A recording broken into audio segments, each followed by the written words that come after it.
Assalamualaikum warahmatullahi wabarakatuh.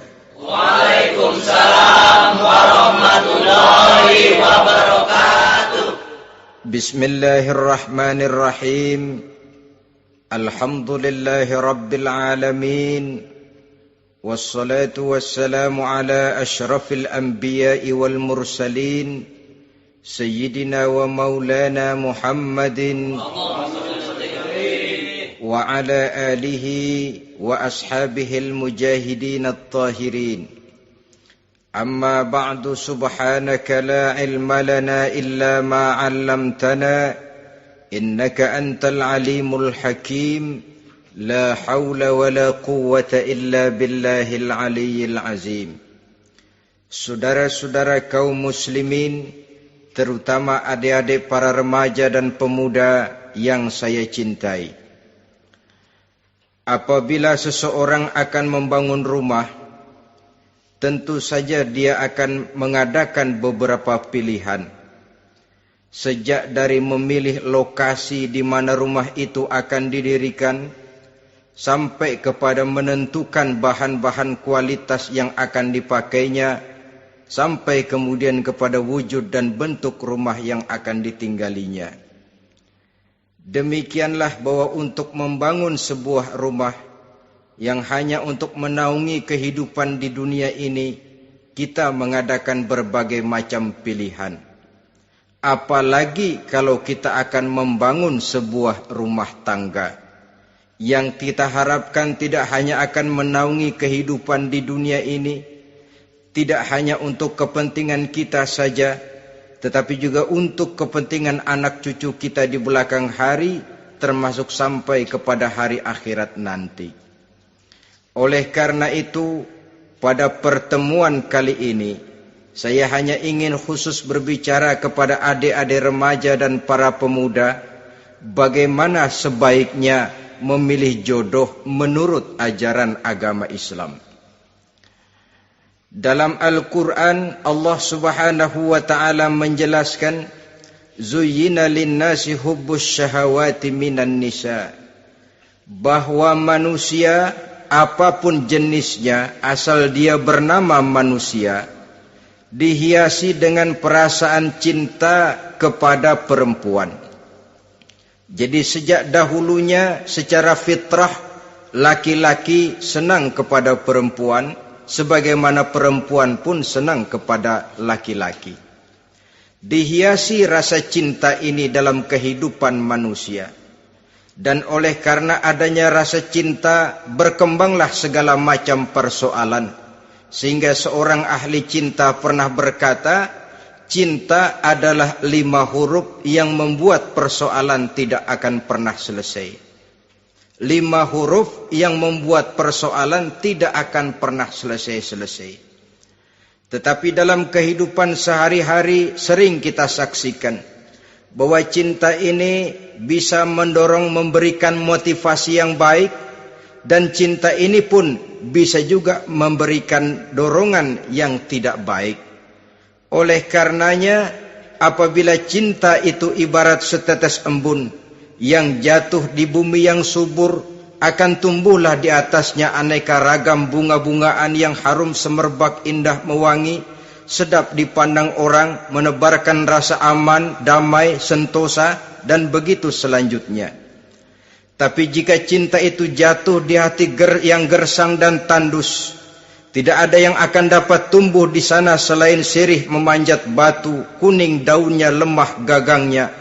Maka cinta yang semacam itu tidak akan memberikan dorongan positif kepada seseorang di dalam kehidupannya. Maka lebih dahulu kita akan membicarakan cinta dalam artian yang positif ini, untuk nanti sampai kepada perempuan yang bagaimana yang harus kita cintai, atau laki-laki yang bagaimana yang harus dicintai oleh seorang perempuan. Saudara hadirin yang saya hormati, cinta dalam artian yang positif, pertama, dia selalu mendatangkan keindahan. Yang kedua, cinta itu memberikan energi atau semangat untuk berjuang. Dan yang ketiga, cinta itu selalu membawa resiko dalam bentuk pengorbanan. Maka cinta yang positif pertama melahirkan keindahan. Disinilah orang memerlukan filter atau saringan. Sebab keindahan yang didasarkan karena cinta itu merupakan satu keindahan yang relatif saja. Boleh jadi karena indah orang jadi cinta, boleh juga jadi karena cinta segala sesuatu terasa jadi indah. Namun bagaimanapun juga, kalau hati sudah diliputi oleh rasa cinta, segalanya akan terasa menjadi indah. Cinta itu adalah keindahan. Yang kedua, cinta itu energi, melahirkan dorongan dan semangat. Yang lemah bisa menjadi kuat, yang takut bisa menjadi berani, yang jauh jadi terasa dekat. Itu semua karena dorongan cinta. Dan dari energi ini lahirlah yang ketiga, bahwa cinta adalah pengorbanan. Sehingga orang berkata, berani bercinta artinya harus berani berkorban. Takut berkorban, jangan bercinta. Kalau cinta ini kita salurkan kepada nilai-nilai agama umpamanya, yang pertama, cinta mendatangkan keindahan. Kita cinta kepada agama, maka apapun yang diperintahkan oleh agama akan terasa menjadi indah.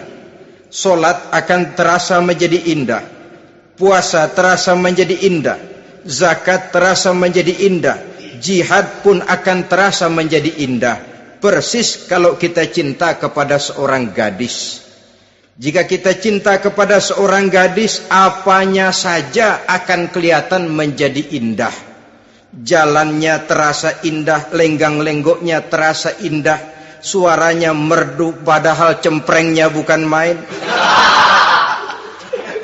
Seluruhnya akan mendatangkan keindahan karena dasarnya sudah cinta. Cinta membawa kepada keindahan. Yang kedua, cinta itu melahirkan energi. Orang yang cinta kepada agama akan lahir tenaga dan semangatnya melaksanakan ibadah, melaksanakan puasa, melaksanakan zakat, melaksanakan solat, melaksanakan haji, bahkan melaksanakan jihad sekalipun. Cinta selamanya menimbulkan energi dan semangat. Sama saja dengan kita apabila jatuh cinta kepada seorang gadis, walaupun rumahnya jauh, katanya, gunung pun akan kudaki, lautan pun kuseberangi. Untuk apa itu? Untuk menemui apa yang kita cintai. Cinta selamanya melahirkan energi. Capek tidak terasa, lelah tidak terasa, semuanya tertutup oleh keindahan yang bernama cinta. Lalu yang ketiga, cinta membawa pengorbanan. Apabila kita cinta kepada agama, maka pengorbanan terhadap apapun yang diminta oleh agama, baik itu pengorbanan waktu, tenaga, pikiran, harta, bahkan pengorbanan nyawa sekalipun, kita tidak akan berat melaksanakannya karena cinta kita kepada agama yang kita anut ini. Demikian juga cinta kita kepada seorang perempuan akan membuat kita rela berkorban. Apapun yang dia minta, jangankan kita tidak mampu, jangankan kita mampu, kita tidak mampu sekalipun, kita masih berusaha untuk mampu guna memenuhi tuntutan si buah hati belahan jantung. Kadang-kadang malam minggu si doi ngajak nonton. Umpamanya duit tidak ada, gajian belum, kerja enggak. Timbullah inisiatif, entah sepatu kita jual ke tukang loa, entah celana mampir dulu ke tempat lain. Yang penting kita berkorban untuk memenuhi permintaan si buah hati belahan jantung. Ketika itu pengorbanan sudah tidak kita rasakan lagi. Bahkan pengorbanan yang paling pedih sekalipun, dalam gurau, dalam bercanda misalnya, dicubit kita oleh kekasih kita, pedih bukan main, terkelupas kulit, mengalir darah, bukan nangis, nyengir. malah kadang-kadang minta tambah dicubit lagi. Itulah romantikanya cinta, sanggup membuat orang berkorban, melahirkan energi dan semangat, menambah keindahan dalam kehidupan, sepanjang dia dalam artian yang positif. Kalau demikian masalahnya, di dunia yang penuh dengan perbenturan nilai sekarang ini, orang sering salah jalan bagaimana memilih jodoh untuk membangun rumah tangga yang bahagia. Jangan lupa bahwa membangun rumah tangga ini bukan hanya untuk 1-2 bulan, bukan hanya untuk 1-2 tahun, bahkan bukan cuma untuk kehidupan dunia, lebih daripada itu pun untuk menunjang kebahagiaan di akhirat. Oleh karenanya, memilih jodoh bukan satu hal yang mudah, bukan satu hal yang bisa dilaksanakan sambil lalu, tetapi memerlukan penelitian, memerlukan pengamatan yang mendalam. Apa petunjuk agama tentang itu? Dengan kata lain, bagaimana seharusnya seseorang memilih jodoh dalam kehidupannya? Ini tentu saja sumbangan moral buat adik-adik remaja dan para pemuda yang lagi kebingungan memilih jodoh, atau barangkali buat bapak-bapak yang kepengen nambah lagi.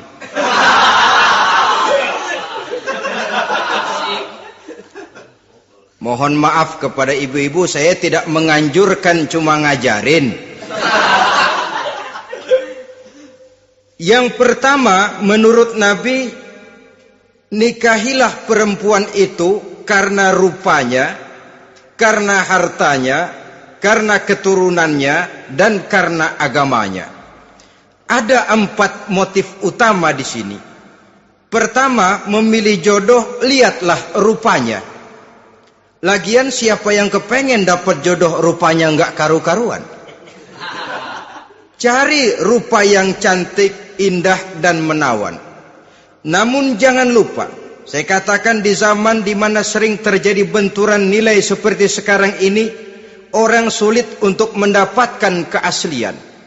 Di mana teknologi sudah sedemikian canggih, di mana ilmu kedokteran sudah sedemikian maju, maka berbagai macam rupa bisa dibentuk dengan apa yang dinamakan operasi plastik misalnya.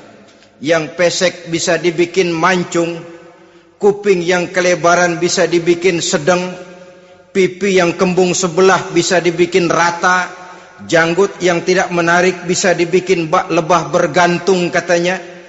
Oleh karena itu, kalau pilihan hanya tertuju kepada rupa yang cantik saja semata-mata, kita sudah melakukan satu kesalahan yang sangat besar. Sebab apa? Diperingatkan oleh Nabi melalui hadis Ibnu Majah, Bazar dan Baihaqi dari Ibnu Umar. Janganlah kamu kawini seorang perempuan karena kecantikannya, sebab kecantikan boleh jadi akan mencelakakan. Jangan juga kamu kawini perempuan karena hartanya, sebab kekayaan biasanya akan mendatangkan kesombongan. Tetapi kawinilah karena agama dan akhlaknya, karena itulah yang akan membawa kepada kebahagiaan.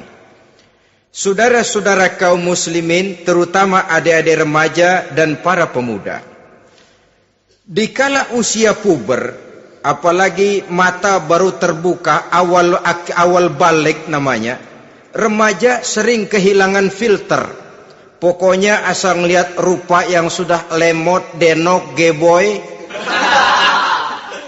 pikiran pun hanyut, malam terkenang, siang terbayang, tidur tak nyenyak, makan tak enak katanya, selalu terbayang wajah si doi. Dikala itu orang kehilangan pertimbangan bahwa rupa yang cantik kadang-kadang sering menipu. Diriwayatkan oleh Imam Ibnu Abbas, satu hari ketika sedang kumpul dengan para sahabat, lewatlah orang dengan potongan potongan orang kaya. Kelihatan kan, orang kaya sama orang miskin jalannya aja lain kan. Jalannya saja, jangan gaya hidupnya, jalannya saja lain. Liwat dia. Rasul bertanya kepada seorang sahabat, menurut pendapatmu bagaimana orang yang lewat itu? Kata sahabat, yang lewat ini ya Rasul, kalau dia meminang perempuan pasti diterima. Kalau dia menolong orang pasti berhasil. Kalau dia ngomong pasti didengerin. Kenapa? Orang kaya. Orang kaya ya Rasul. Kalau dia minang, perempuan mana yang kagak bisa menerima kalau dipinang oleh orang kaya? Biar mukanya udah belipet kayak dompet tanggung bulan. Kalau memang duitnya banyak, nggak kelihatan tuh muka yang belipet. Yang kelihatan duit. Kalau dia nolong orang, pasti berhasil apa yang dia tolong itu. Kalau dia ngomong, pasti didengerin orang. Walaupun omongannya biasa-biasa saja. Kenapa? Orang lihat penampilannya. Sudah, ketika orang itu lewat, beberapa lama kemudian lewat lagi seseorang yang kelihatannya miskin. Rasul tanya lagi, kalau orang ini, bagaimana pendapat kamu? Wah, potongan begini sih Rasul. Kalau dia minang, orang tolak. Siapa yang mau kawin sama kere begini? Kalau dia nolong orang, pasti nggak berhasil. Kalau dia ngomong, kagak bakalan ada yang mau dengerin. Siapa yang mau dengerin orang susah ngomong? Setelah orang itu lewat, apa kata Rasul? Orang yang terakhir, yang lewat ini, yang barusan lewat, jauh lebih baik dari yang pertama yang lewat tadi. Jauh lebih baik. Maksud dari ucapan ini, Rasul sebenarnya mendidik para sahabat jangan tertipu oleh penampilan. Sebab penampilan tidak selamanya mencerminkan keaslian. Apalagi di zaman sekarang, salon di mana-mana bejibun. Alis mata bisa dibikin, pipi bisa dicat. Yang pinggir kuning, yang tengah merah, di sebelah merah ada yang kehitam-hitaman, persis orang kepentok tiang listrik.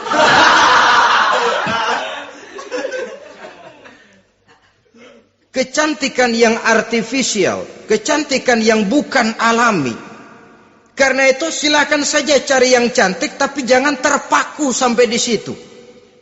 Sebab kecantikan di samping dia mudah berubah oleh pergeseran masa dan pertukaran waktu, ternyata penampilan tidak selamanya mencerminkan keaslian.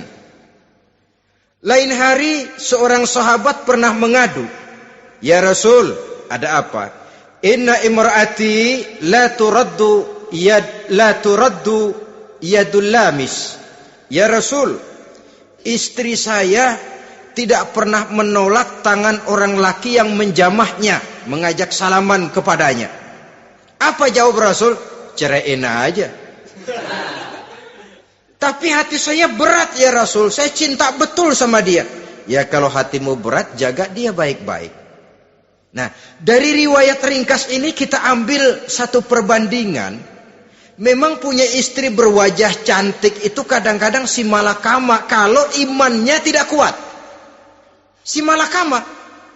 Kita diemin aja, binal, makan hati, nggak aman, nggak tentram. Jangan-jangan saya berangkat ke kantor, dia ngompreng. Buah si malakama, seperti orang tadi, ya Rasul.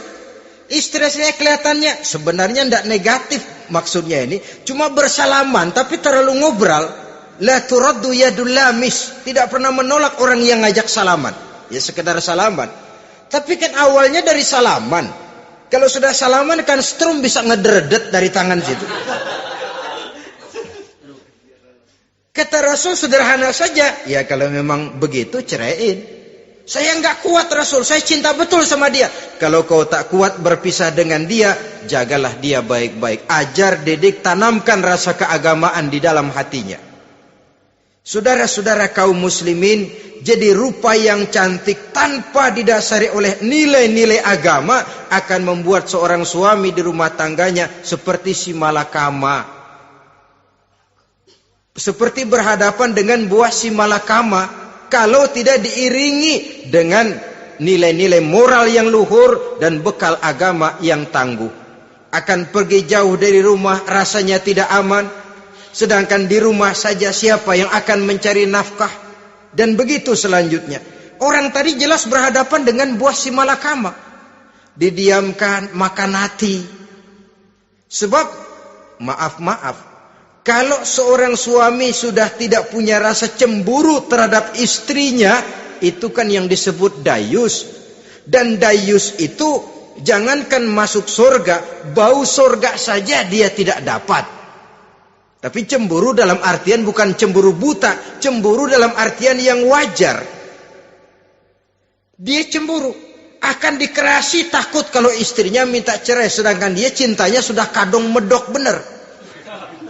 Si malakama jadinya. Nah, ini juga satu riwayat yang memberikan gambaran kepada kita. Pilihan, silakan cari rupa yang cantik saja. Cari yang cantik. Tapi kalau itu dijadikan motif utama tanpa dasar-dasar agama, saya khawatir nanti rumah tangga kita akan berhadapan dengan buah si malakama.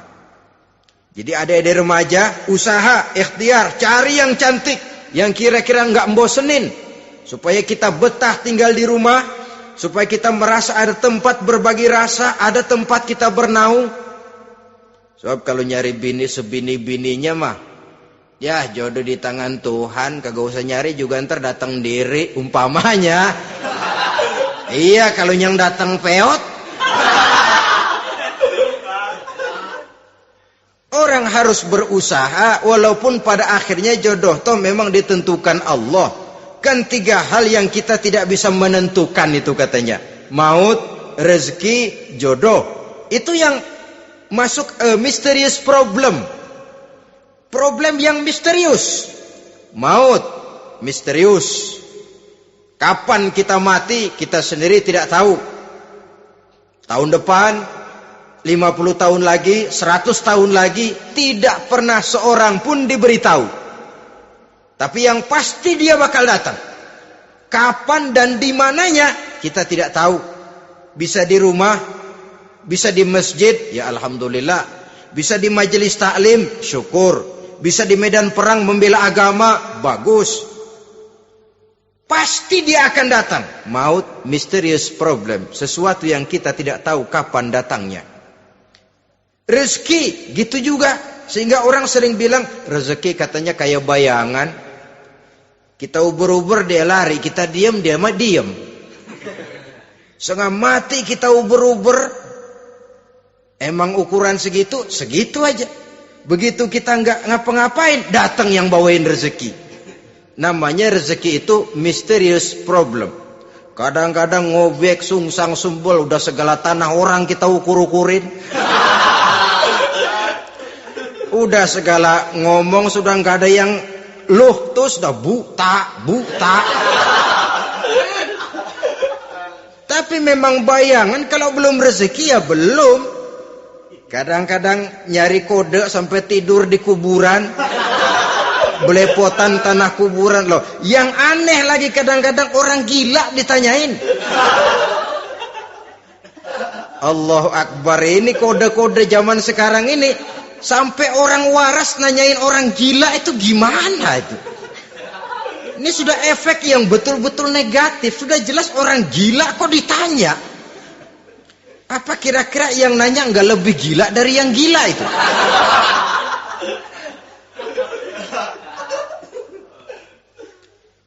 Saudara-saudara kaum muslimin, terutama adik-adik remaja dan para pemuda, jadi silakan saja cari rupa yang cantik, karena dia akan jadi tautan hati, buah hati belahan jantung, tempat kita berbagi rasa, tempat kita pulang dan tinggal di rumah tangga kita.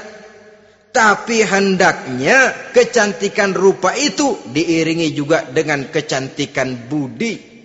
Karena itu cari rupa yang cantik. Ini pilihan utama. Yang kedua, kata Nabi, harta, cari yang kaya. Tetapi jangan lupa, jangan dijadikan pilihan utama. Karena kekayaan sering mendatangkan kesombongan. Apalagi kalau seorang pemuda mendapat istri orang kaya. hidupnya dimodali oleh istrinya, maka biasanya wibawanya sebagai seorang suami akan hilang. Akhirnya komando di tangan istri. Dikala itulah suami tidak lebih daripada prajurit yang taat kepada komando istrinya. Padahal menurut konsep Quran, ar-rijalu qawwamuna 'alan nisa, laki-laki diciptakan sebagai pembimbing bagi perempuan. Kalau nanti suatu saat terjadi benturan, sedangkan modal diberikan oleh istri, terjadilah pengungkitan. Kata istrinya apa? Lu jangan bertingkah, lu kan kawin sama gue, modal lu kolor doang.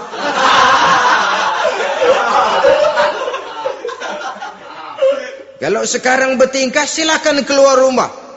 Bawa seperti engkau datang dulu. Jangan bawa apa-apa. Pergilah seperti engkau datang dulu kemari. Hilanglah wibawa seorang suami. Suami kalau udah digentak sama istri begitu, ngelempuruk kayak ayam sampar. Di mana lagi letak wibawanya? Harta sering mendatangkan kesombongan. Oleh karena itu, walaupun diperintahkan cari yang keturunan orang kaya, tapi maksudnya jangan dompleng. Sebab kepribadian seorang suami akan ditentukan oleh sifatnya sendiri.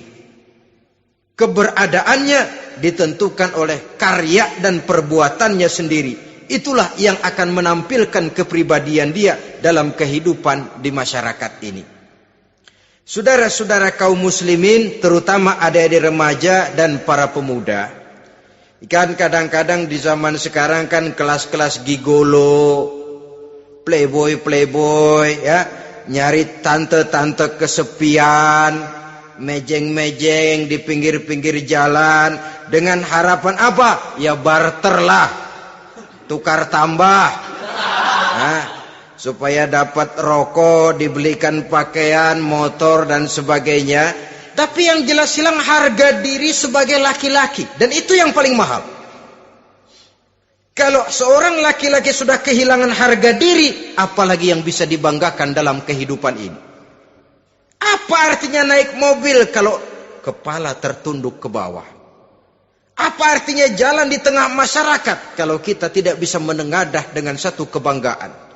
Hilangnya harga diri merupakan kehancuran awal dari sebuah pribadi yang untuk jangka panjang kita tidak akan bisa lagi berbuat banyak.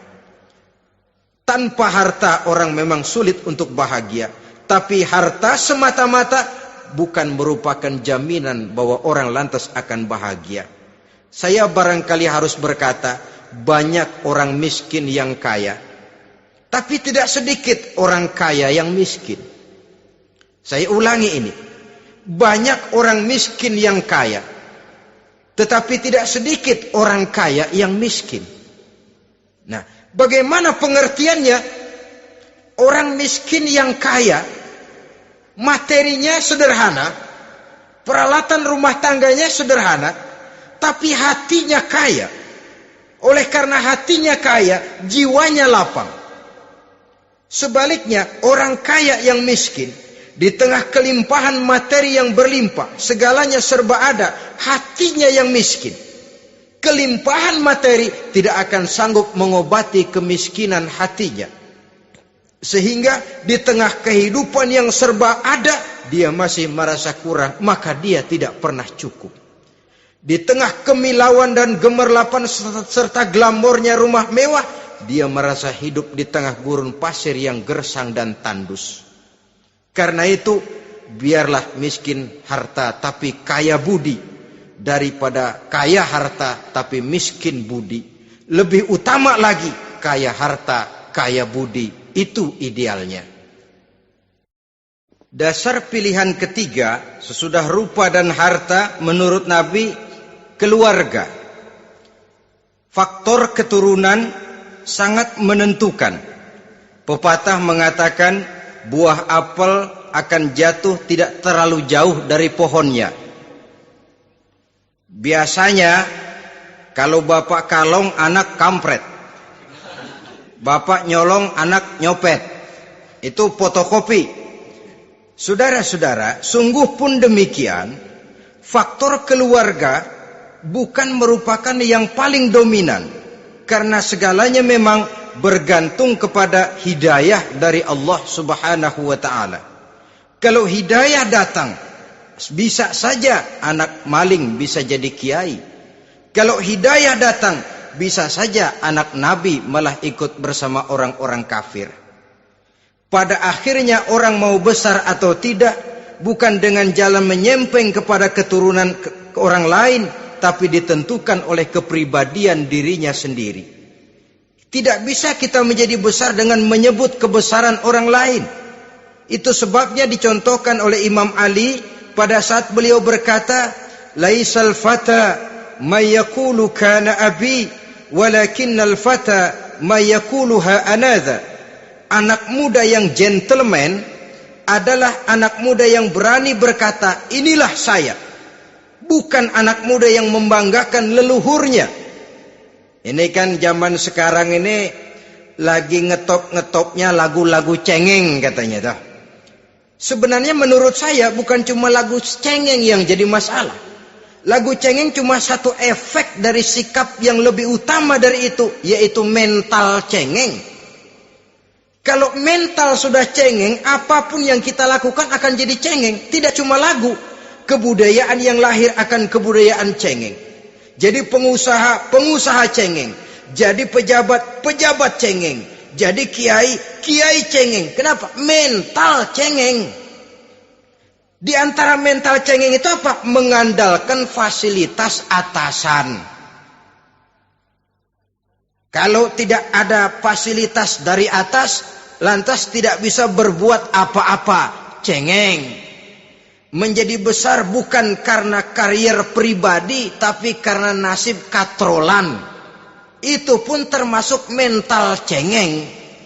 Sedikit gagal, bagaimana sedikit jalan buntu, sedikit deadlock, lu ngapain lu melulu? Saudara hadirin yang saya hormati, jadi lebih penting dari sekedar lagu-lagu cengeng, saya malah lebih suka bicara mental cengeng ini. Mental yang cepat putus asa. Mental yang tidak mau mengeluarkan usaha maksimal. Mental yang hanya mengandalkan fasilitas. Sedangkan pribadinya tidak lebih daripada pribadi sumuhun dawuh, pribadi kulo nuwun, pribadi kumaha juragan wae, pribadi oke bos, pribadi asal bapak senang. Bukankah itu semua merupakan cermin dari mental-mental yang cengeng, yang untuk jangka panjang tidak akan pernah menguntungkan daripada pembangunan bangsa dan negara yang kita cintai ini. Seseorang mau besar atau tidak, bukan dengan jalan menyempeng kepada kebesaran orang lain. Bahkan Syauqi dalam sebaik syairnya yang lebih tegas mengatakan, wa syarrun nasi zu khumulin iza fakhartahum zakarul jaduda wa syarrun nasi wa khairun nasi zu syarafin qadimin aqama li nafsihi syarafan jadida. Generasi yang paling jelek adalah generasi pemalas. Kalau kelihatan orang lain lebih hebat dari dia, disebut-sebutnya kebesaran nenek moyangnya. Dia sendiri nggak punya prestasi apa-apa. Kerjanya cuma ngandeli babe. Kerjanya cuma menggelayuti fasilitas orang tuanya. Tanpa itu dia tidak akan punya nilai dan harga sama sekali. Ini generasi paling jelek. Kalau orang lain kelihatan lebih hebat, dia sebut nenek moyangnya. Lo sih belum apa-apa lo, baru kopral lo. Engkong gua no, komandan Hansip. Engkongnya. Engkongnya yang disebutin. Dia sendiri tidak punya prestasi apa-apa. Jadi silahkan saja cari gadis dari keturunan keluarga yang baik-baik. Tapi jangan jadikan tendensi utama, jangan dengan niat untuk menyempeng kepada kebesarannya. Tapi paling tidak dengan niat agar mudah-mudahan dari benih yang baik ini akan lahir keturunan-keturunan yang baik pada akhirnya nanti. Itu yang kita harapkan. Bukan lalu dengan pertimbangan, weh, mertua gue bos nih, kali aja begitu gue kawin dia mampus. Ini semua warisan kan jatuh kemari semua. Kalau itu niatnya sudah jelas salah. Kita mencari perempuan dengan keturunan-keturunan yang baik dengan berharap agar anak-anak kita nanti yang akan merupakan benih cucunya akan melahirkan kebaikan-kebaikan seperti leluhurnya dulu. Saudara, pilihan yang keempat kata Nabi, agama. Ini yang paling inti. Kenapa? Agama itu motivasinya moral. Di sini segalanya ditentukan. Rupa yang baik, harta yang banyak, keluarga yang luhur. Kalau sudah dilandasi oleh agama yang rapuh, bahkan tidak beragama sama sekali, ketiga hal di atas tadi hanya akan mendatangkan malapetaka. Sekarang kan kita tertipu oleh penampilan. Padahal penampilan belum tentu kenyataan. Di jalan-jalan kita akan lebih terpesona melihat gadis pakai miniskirt di atas lutut ketimbang kita melihat gadis-gadis yang pakai jilbab. Kalau sudah pakai jilbab keliwat, yang usil banyak banget, bau sorga nih. Bau sorga katanya. Tapi kalau sudah yang pakai miniskirt itu yang lewat, itu dari ujung ke ujung mata kagak mau kedip. Laler nemplok di mata kagak dirasain. Kita terpesona oleh penampilan zahir, padahal penampilan belum tentu memantulkan hal yang sebenarnya. Tapi memang itulah watak manusia. Watak manusia, saya katakan manusia tanpa kecuali. Tetapi bergantung kepada pemikiran jangka pendek atau jangka panjang. Kalau jangka panjang yang kita pikirkan, ya tentu kita tidak akan mudah terpesona oleh hal yang zahir. Sampai-sampai Quran sendiri mengatakan budak yang hitam legam tapi beriman itu lebih baik daripada orang-orang musyrik walaupun cantik, denok, lemot, geboy. Ada lagi nggak bahasa yang lebih dari itu? Cantik, denok, lemot, geboy, bahenol, nerkom. Tapi kafir masih lebih baik budak yang hitam legam sekalipun. Kalau dia beriman. Kenapa? Rumah tangga untuk jangka panjang. So itu Islam tidak membolehkan kawin campuran dengan lain agama. Walaupun ada ayat yang mengatakan boleh kawin dengan ahlul kitab. Tapi sebagian mufassir menjelaskan bolehnya kawin dengan ahlul kitab itu dalam kondisi darurat. Dalam kondisi normal tidak bisa. Kenapa? Kalau sudah berlainan agama, akan terjadi kerancuan rumah tangga untuk jangka panjang. Bagaimana membina dalam keharmonisan di rumah tangga? Bagaimana nasib anak-anak nanti? Kadang-kadang ada keluarga, kami sih keluarga modern. Anak-anak kami berikan kebebasan untuk milih agama apa saja. Bapaknya Islam, istrinya Kristen, anaknya ada yang Hindu, Buddha. Bagus nih, keluarga pecel namanya. Bagaimana keluarga modern bisa seperti itu? Padahal seorang suami bertanggung jawab di hadapan Allah. Dia akan ditanya tentang istrinya. Dia akan dimintakan pertanggungan jawab tentang anak-anaknya. Kalau istri kita berlainan agama, mungkin terjadi pengkaplingan. Pokoknya kalau anak perempuan ikut ibu, anak laki ikut bapak. Administrasi dunia bisa begitu. Tapi akhirat, pertanggungan jawab di hadapan Allah. Bisakah kita? Sorry aja Tuhan emang janjinya begini. Saudara hadirin yang saya hormati, oleh karena itu budak legam hitam kalau beriman masih lebih baik daripada orang-orang yang tidak beriman walaupun cantik dan mempesona. Kenapa? Ini faktor agama. Ya buat 1-2 bulan bisa terwujud rumah tangga yang tentram. 2-3 tahun mungkin masih bisa bertahan, tapi sampai kapan? Sampai kapan itu akan terwujud? Pada akhirnya akan muncullah dilema yang akan sulit buat diatasi. Oleh karenanya motif agama dijadikan stres oleh Nabi. Fasfar bizatiddin taribat yadak. Pilih agama sebagai titik sentral, sebagai pilihan utama. Kalau agamanya kuat, walaupun rupanya sederhana, tapi karena nilai agamanya kuat, dia bisa menyenangkan hati suaminya. Dia bersolek untuk kepentingan suaminya. Dia taat kepada suaminya. Harta, dia anak orang kaya untuk membantu perjuangan suaminya. Tapi kalau tidak ada modal agama, rupa yang cantik bisa menyengsarakan suami. Apalagi kalau suami kere. Istrinya sudah cantik, kaya ataupun tidak kaya kadang-kadang. Udah, suaminya suruh ngempuk di rumah, bininya yang kerja. Ya kalau kerja mendingan kalau dikerjain itu.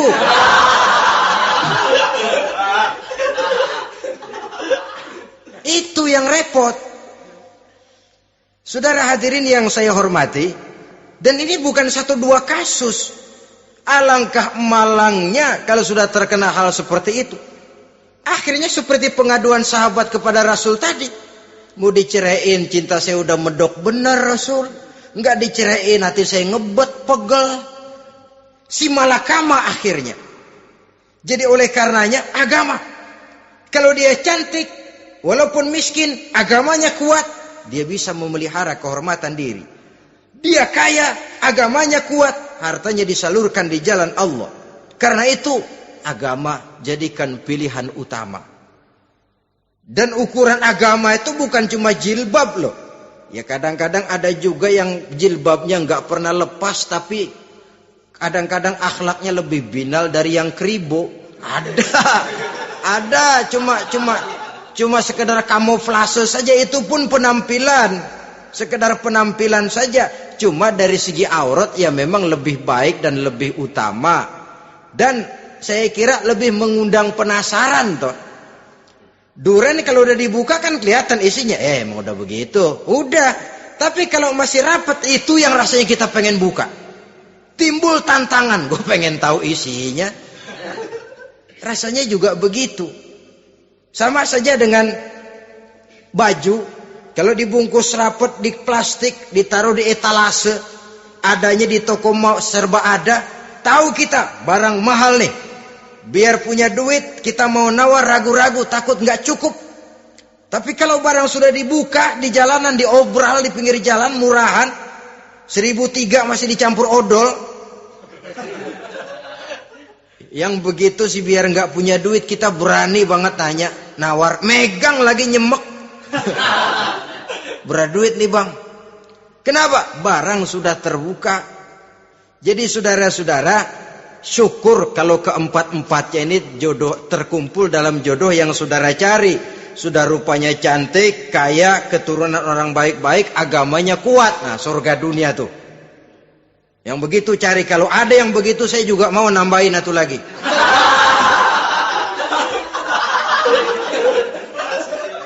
Tapi yang kumpul keempat-empatnya ini terus terang saja langka. Makhluk langka ini. Kadang-kadang cantik, kaya, keluarganya hebat, agamanya nol, akhlaknya kayak setan. Tapi yang paling celaka kalau empat-empatnya kagak ada.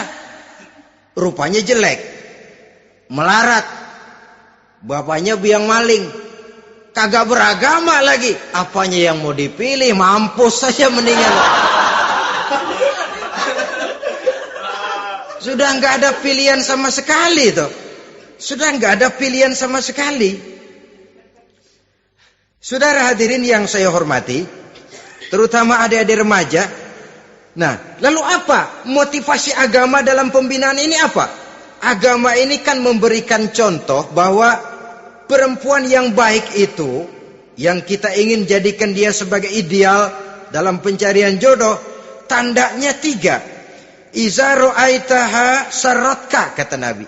Kalau dipandang, dia bisa menggembirakan kamu. Kan ini yang penting buat seorang suami. Kalau saudara nanti jadi suami, punya istri yang jadi partner setia mendampingi suaminya. Kalau dilihat nggak membosenin, Kenapa? Dia berdandan untuk nyenangin hati suaminya. Enggak bosenin. Kan kadang-kadang ada bini kalau kita pulang demek aja fotonya.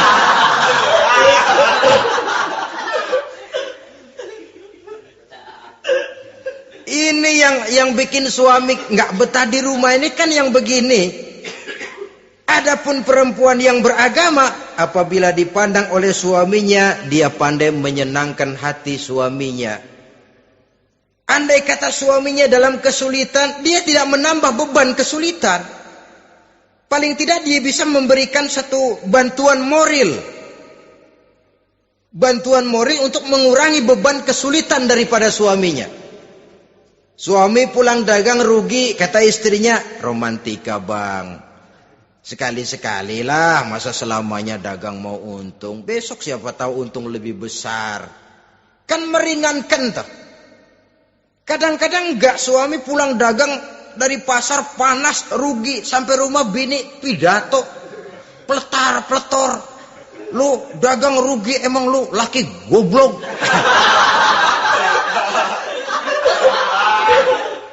Sudahlah di pasar rugi, di rumah digoblok-goblokin. Ini nanti kena penyakit broken home yang begini ini. Padahal kesuksesan di kantor, kesuksesan di pasar, kesuksesan di medan tugas selalu dimulai dari kesuksesan dan ketenangan dari rumah tangga. Dia berhias untuk kepentingan suaminya, tidak terlalu berlebihan, dan suaminya pun pandai menghargai istrinya dengan kata-kata yang menimbulkan gairah dan semangat. Melihat istrinya bersorak, kamu makin cantik saja. Jangan juga kadang-kadang suami ketus. Ngelihat pulang kantor, lihat suaminya, istrinya dandan rapi. Tumben lu mau bekasin apa? Mau bekasin katanya. Artinya apa ini? Pandai mengembirakan, bisa tenggang rasa, bisa berbagi rasa. Sehingga suami merasa ada tempat dia bertukar pikiran. Ada tempat dia membicarakan persoalan. Dialog dalam kehidupan berumah tangga itu sangat diperlukan.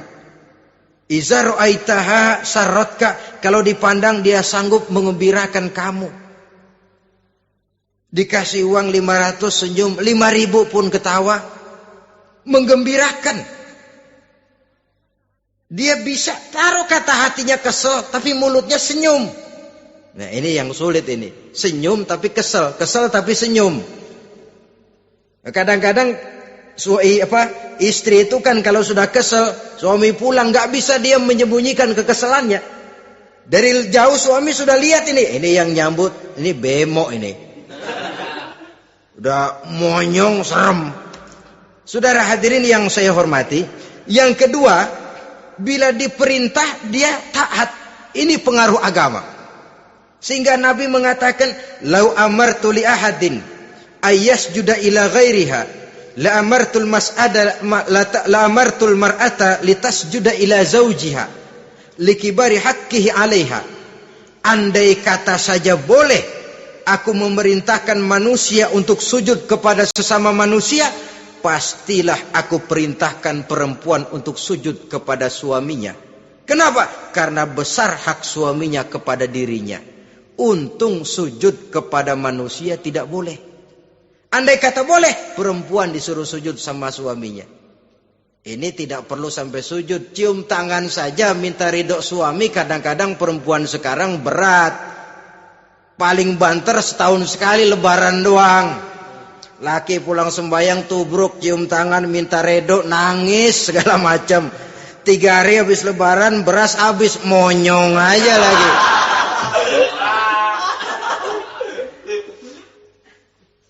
Saudara hadirin yang saya hormati, yang ketiga, akibat pengaruh agama, dia sanggup memelihara kehormatan diri dan sanggup menjaga harta suaminya. Memelihara kehormatan diri baik pada saat suaminya di rumah atau pada saat suaminya tidak ada di rumah. Satu riwayat, seorang sahabat akan pergi perang jihad di fi sabilillah. Ketika mau berangkat dia bilang kepada istrinya, saya mau berangkat perang. Kalau saya belum pulang kamu jangan keluar rumah. Baik bang. Pergi istrinya, pergi suaminya jihad. 1 minggu, 2 minggu berlalu, belum juga pulang. Satu hari datang utusan dari rumah orang tua si istri ini. Assalamualaikum bu. Waalaikumsalam. Ada apa? Ada berita kurang enak bu. Orang tua ibu sakit parah. Mohon tolong ditengokin. Apa kata si istri?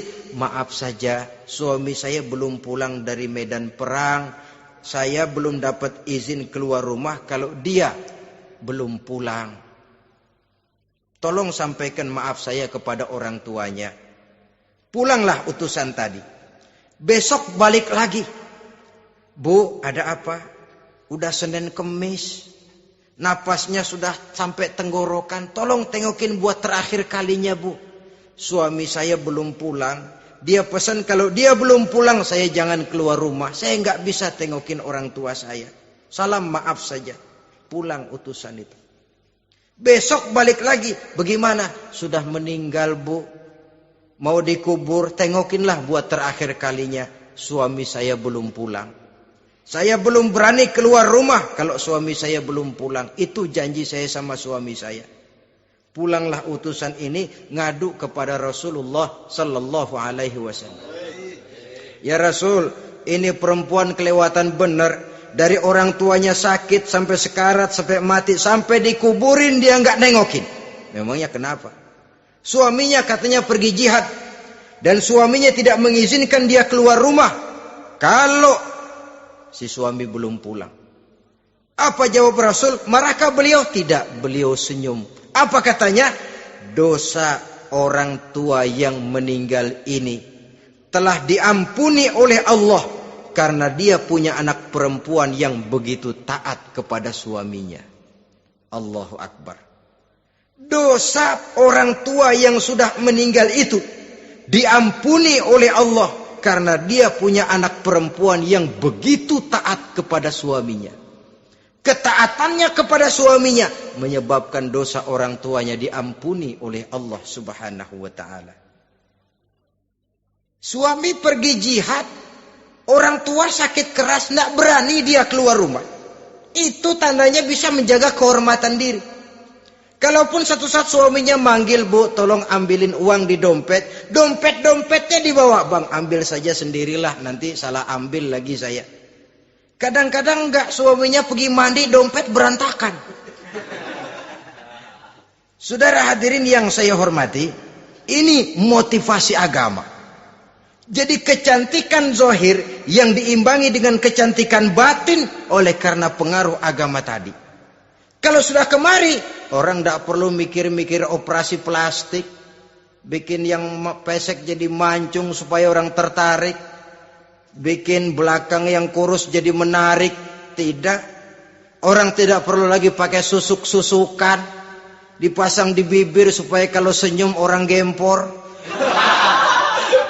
Supaya kalau ngomong orang percaya. Dipakai di kuping supaya macam-macam. Tidak perlu lagi. Pakai jompa-jampe, pelet-peletan. Supaya kalau diludahin orang ngikut. Nggak perlu lagi. Kenapa? Cinta itu nature. Sesuatu yang alamiah, yang tidak bisa dipaksakan. Dia kudrati, karunia dari Allah. Tidak bisa cinta dipaksakan. Kalaupun bisa, dengan ilmu pelet, oh saudara bisa membuat orang jatuh cinta. Ya 2-3 hari, 4-50 hari. Kesananya, apa yang akan terjadi? Kelanggengan tidak akan pernah terwujudkan. Kenapa? Keterpaksaan yang akan timbul. Dalam kondisi semacam itu, rumah tangga tidak akan mengalami ketenangan dan ketentraman. Jadi biarkan cinta berjalan secara alamiah, karena dia memang alamiah. Saudara-saudara, nah sekarang kalau sudah ketemu nih, yang 4 tadi, rupa cantik, keturunan boleh, kaya lumayan, agama kuat. Apa yang harus kita cari? Apa yang harus kita lakukan? Apa pakai pepatah anak sekarang? Aku lihat, aku pikat, aku dapat, aku sikat, aku minggat. Bangsat.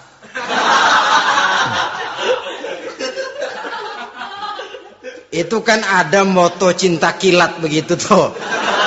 Cinta kilat katanya. Aku lihat, aku pikat, aku dapat, aku sikat, aku minggat. Bangsat. Atau kita harus hanyut dalam arus free love, free sex, summon living, eksperimen dulu? Tidak. Islam mengajurkan kalau memang seret, ini rasanya ini nih, mantap gue nih. Apa yang diajarkan oleh Islam selanjutnya? Meminang, saudara-saudara.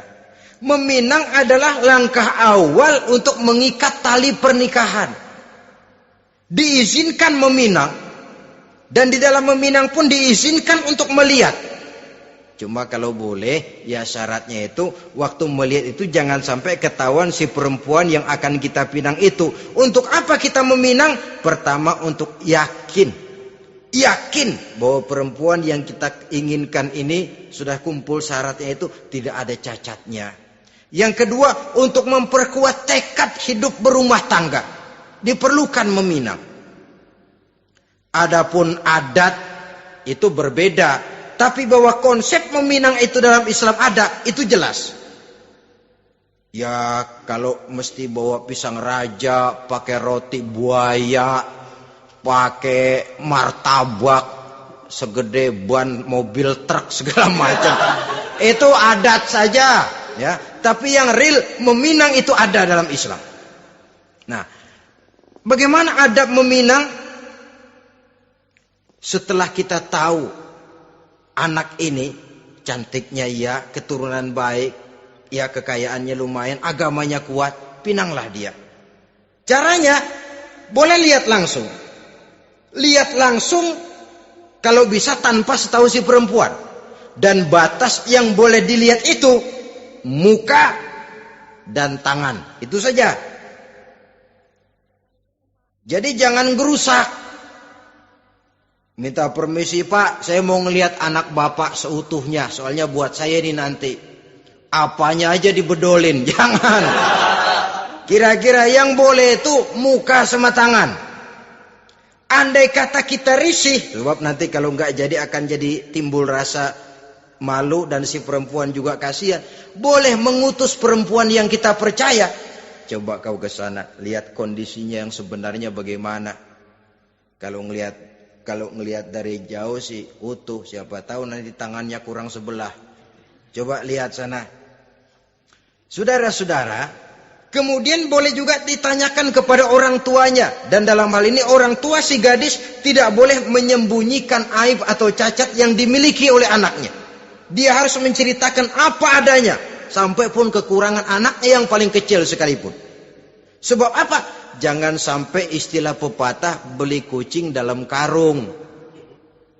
Kedengeran suaranya doang meong-meong, begitu dibuka tuh kucing gempor sebelah kakinya nggak ada. Kan tentu kita tidak kepengen kecewa di belakang hari. Itulah perlunya meminang sebagai jembatan untuk menuju kepada pernikahan. Nah, dengan demikian kalau sudah usaha meminang ini dilaksanakan, jangan merasa sudah setengah resmi. Ini yang kadang-kadang jadi penyakit. Malah sesudah meminang harus masing-masing lebih menjaga diri, menjaga kehormatan, menjaga pergaulan. Kenapa?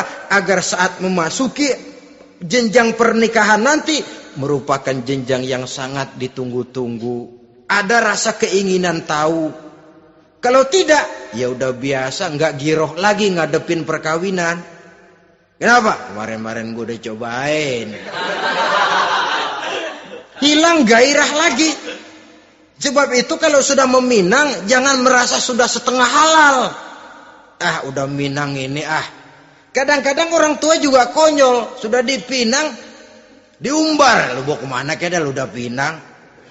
Padahal meminang itu cuma langkah awal. Sedangkan selanjutnya harus lebih berusaha menjaga kehormatan diri. Sampai pada saat nanti pelaksanaan pernikahan. Nah, saudara-saudara, terutama adik-adik remaja dan para pemuda, walaupun agak sekilas memang karena terbatasnya waktu pada pertemuan ini, mudah-mudahan bisa memberikan gambaran yang sepintas tentang bagaimana sebaiknya kita memilih jodoh di dalam membina rumah tangga yang bahagia. Semoga ada manfaatnya. Terima kasih atas segala perhatian. Mohon maaf atas segala kekurangan.